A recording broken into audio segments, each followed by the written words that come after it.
Father, ചിലപ്പോൾ ഞങ്ങളുടെ തോന്നലാവാം. പക്ഷേ സാമുൽ മരിച്ചു വെറും 4 ദിവസമേ ആയിട്ടുള്ളൂ. അതിനുള്ളിൽ ലോക്കയും. ഒരു ജോലിക്കാരൻ എന്നതിനേക്കാൾ ഈ കുടുംബത്തോടും വിശ്വാസത്തോടും കൂടെ നിന്ന ആളായിരുന്നു ലോക്ക. സാമൂല് കുളത്തിൽ വീണ് മരിച്ചതും ലൂക്ക കോണിപ്പടിയിൽ നിന്നും കാലുതെറ്റി വീണ് മരിച്ചതും എനിക്കെന്തോ സ്വാഭാവികമായി തോന്നുന്നില്ല ഫാദർ. പ്രത്യേകിച്ച് കോണിപ്പടിയിലെ എണ്ണപ്പാടുകൾ. പിന്നെ നിങ്ങൾക്ക് എന്ത് തോന്നുന്നു? ഫാദർ, നമുക്കെന്തെങ്കിലും പിഴവ് സംഭവിച്ചിട്ടുണ്ടാവോ? നമ്മൾ കൊടുത്ത ബലി അവൻ സ്വീകരിച്ചിട്ടുണ്ടാവില്ലേ? വിട്ടിത്തം പറയാതിരിക്കെ. ബലി കൊടുത്ത ഒരു ആത്മാവും തിരികെ വരില്ല. നമ്മുടെ കാവൽ മാലാഖയിൽ വിശ്വസിക്കേ. ഈ വീട്ടിൽ നടക്കുന്ന ഓരോ സംഭവങ്ങളും ഒന്നുകിൽ നമ്മുടെ നിർഭാഗ്യം കൊണ്ട് സംഭവിക്കുന്നതാവാം, അല്ലെങ്കിൽ ആരെങ്കിലും ഈ വീടിനെ നാശം വിതയ്ക്കാൻ ആഗ്രഹിച്ച് പതിയിരുന്ന് ചെയ്യുന്നതാവാം. ആര്? ജൂഡുമായി സംസാരിക്കാറുണ്ടോ? ഉണ്ട്, പക്ഷെ ഒന്നും തലേ കയറുന്നില്ല. ശരിയാക്കാം. സമയമെടുക്കും. അതുവരെ അയാൾക്ക് നമ്മളോട് പകയുണ്ടാവാം. അതിരിക്കട്ടെ, അയാൾ മുറിയിൽ സുരക്ഷിതനാണോ? അതെ ഫാദർ, അവന്റെ മുറി എപ്പോഴും പുറത്തുനിന്ന് പൂട്ടിയിരിക്കുകയാണ്.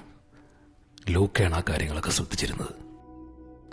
ആരെങ്കിലും പുറത്തുനിന്ന് തുറക്കാതെ അവനൊന്നും ചെയ്യാൻ കഴിയില്ല. ഈ വീട്ടിൽ വേറെ ആരൊക്കെയാ പുറത്തുനിന്നുള്ളത്? ഇവിടെ അടുക്കളയിലെ കാര്യങ്ങൾ നോക്കാൻ ഒരു സ്ത്രീ ഉണ്ട്. അവര് വൈകുന്നേരം പോവും. പിന്നെയുള്ളത് അപ്പനെ നോക്കാൻ വന്ന ഹോം നേഴ്സാ.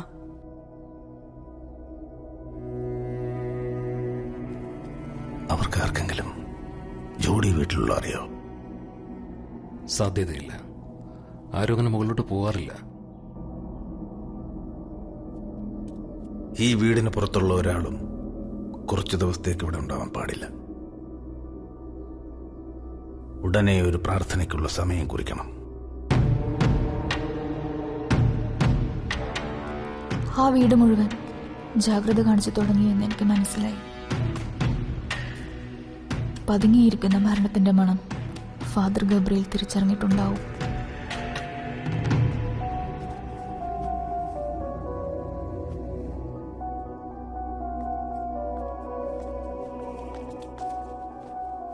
അന്ന, ഞങ്ങൾ 2 ദിവസം കഴിഞ്ഞ ഒരു ഇടം വരെ പോവാണ്. ഒരു പ്രാർത്ഥനയുണ്ട്. അന്നെ ഒന്ന് വീട്ടിലോട്ട് പോക്കോ. വീട്ടിലെ നമ്പർ എന്നാ വിളിപ്പിക്കാം. ശരി.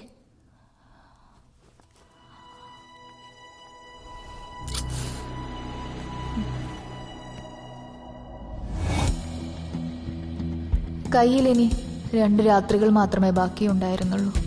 ഓരോരുത്തർക്കായി കാത്തിരിക്കാൻ പിന്നെ സമയമുണ്ടായിരുന്നില്ല. ഒരിക്കൽ കൂടി ജൂഡുമായി സംസാരിക്കുന്നത് പോലും അപകടമായേക്കാം. അതുകൊണ്ട് ഇനിയുള്ള ഏത് നീക്കവും ഒരു കലാശപ്പോരിനുള്ളതായിരിക്കണം.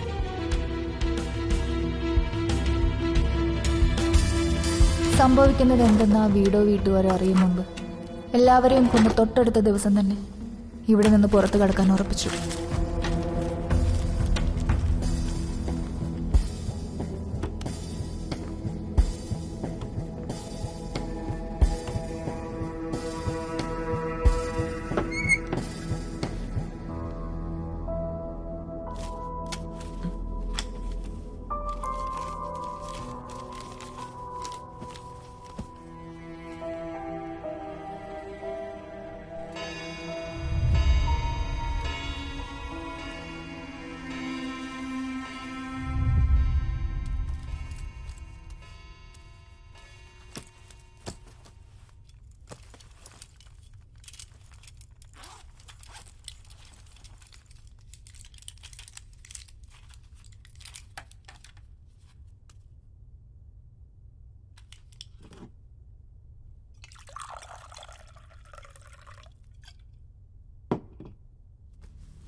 മഹാൽ ഭൂതലേ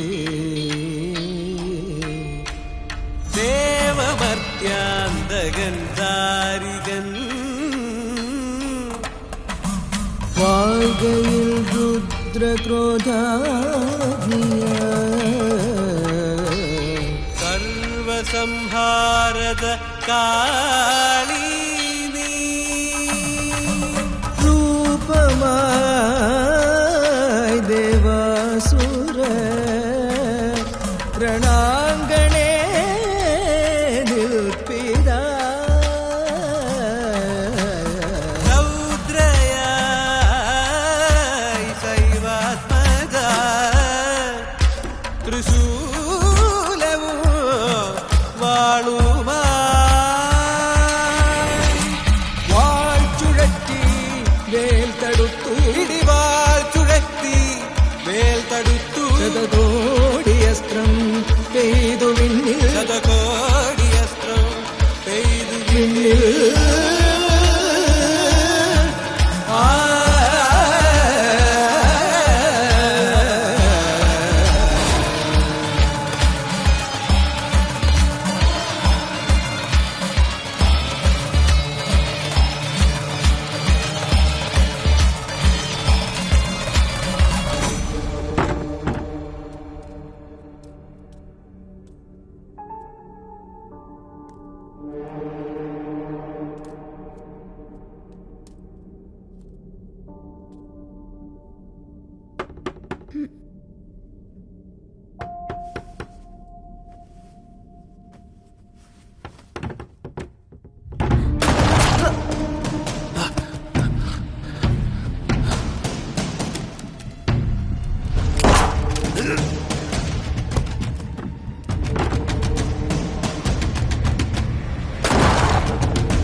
ജീവിതത്തിൽ ഒരിക്കലും ആലോചിക്കുക പോലും ചെയ്യാത്ത സാഹചര്യങ്ങളെ നേരിടുമ്പോഴും അതുവരെ ഇല്ലാത്തൊരു ധൈര്യവും ശക്തിയും ഞാൻ അറിയുന്നുണ്ടായിരുന്നു.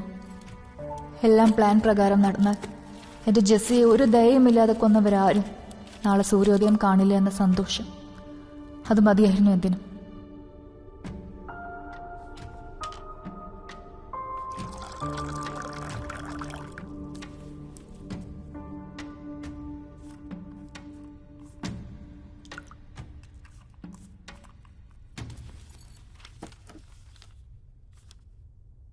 അവിടെ വെച്ചേക്ക്.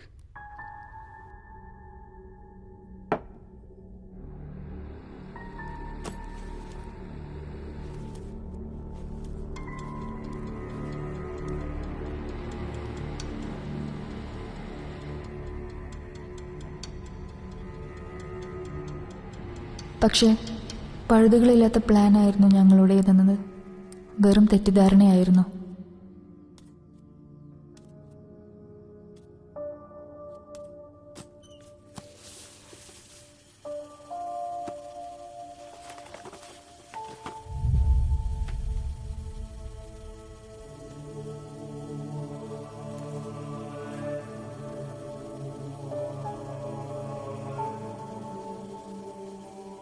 ഞാൻ ആരാണ് എന്ന ഒറ്റ ഉത്തരം കൊണ്ട് അതുവരെ ആ വീട്ടിൽ നടന്നതെല്ലാം അവർക്ക് പൂരിപ്പിക്കാമായിരുന്നു.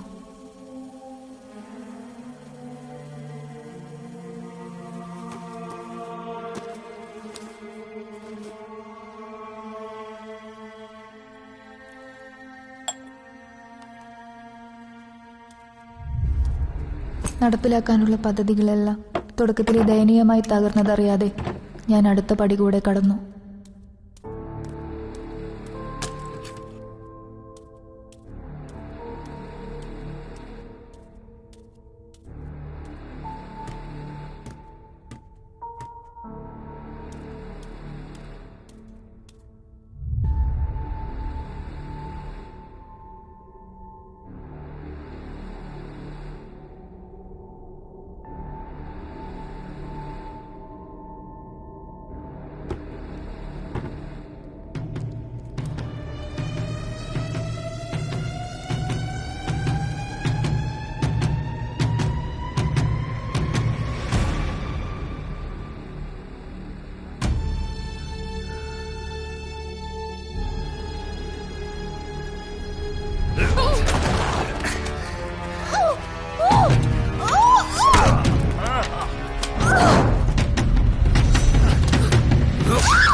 എല്ലാത്തിനും അവസാനം വിജയം നന്മയുടെ ഭാഗത്തായിരിക്കുമെന്നത് ഒരു വലിയ തമാശയായിരുന്നു. തോറ്റവർ വീണ്ടും വീണ്ടും തോറ്റുകൊണ്ടേയിരുന്നു. ചെകുത്താന്റെ പടയാളികൾ ശവങ്ങളുടെ എണ്ണം കൂട്ടി വിജയം ആഘോഷിച്ചു.